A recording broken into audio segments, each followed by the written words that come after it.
Hoćemo li uz pomoć zakona o poreklu imovine ispitivati i naše ili samo njihove? Najinteresantnije je pitanje koje se čulo tokom skupštinske rasprave. Poslanik vladajuće većine Dragan Jovanović kaže da je i sam bio predmet sličnog zakona dok je bio u opoziciji i izneo svoje mišljenje zašto se to drugima ne dešava. Zato što su neki koji su to isto radili 2012. u ime Demokratske stranke, a sedeli su ovde sa moje desne strane, kao što je Aleksandar Senić, u međuvremenu preleteli u SNS. Čovek koji je rekao da je Srbija okupirana od strane Vučića i njegovih razbojnika, danas u Šumadiji meri krvna zrnca ko je koliko za Vučića.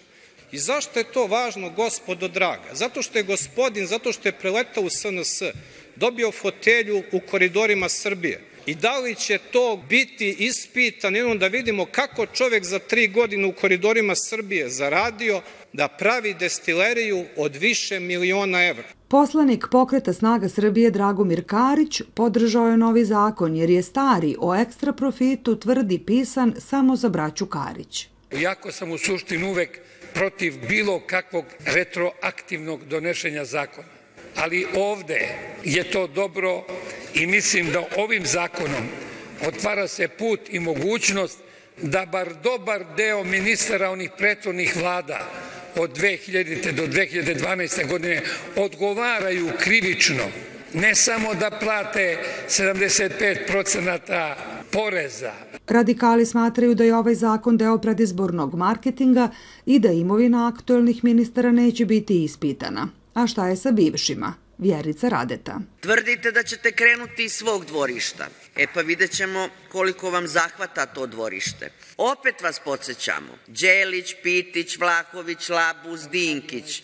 Oni su grobari srpske privrede. Rešite više tu priču oko Đilasa, oko ne znam koga još prozivate, Vuka Jeremića i tako dalje. Mi se slažemo s vama. Ali kako je moguće da vi imate sve poluge vlasti, da lopovi šetaju i još vas nešto prozivaju? Na dnevnom redu bio je i zakon o utvrđivanju sudbine nestalih beba. Rasprava je bila teška, emotivna, često se čulo da onaj koji je učestvovao u eventualnoj krađi i prodaji beba treba da bude najstrože kažnjen.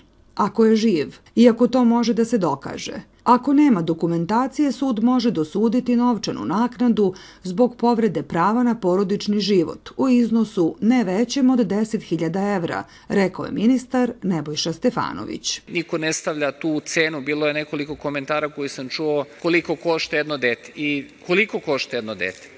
Šta je ta cifra? Ne postoji cena.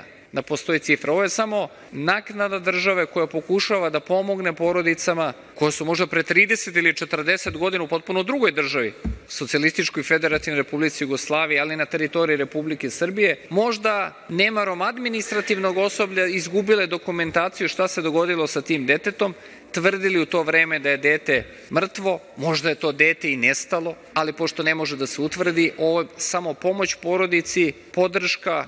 Poslanici su poslednjeg dana u zakonu uvrstili amandmane koje je premijerka Srbije Ana Brnabić naknadno dogovorila sa predstavnicima udruženja roditelja, a kojim se predviđa formiranje komisije u kojoj će većinu imati upravo roditelji nestalih beba i koja će se baviti prikupljanjem činjenica o statusu beba za koje se sumnja da su nestale, čime se otvara prostor za pokretanje istraga.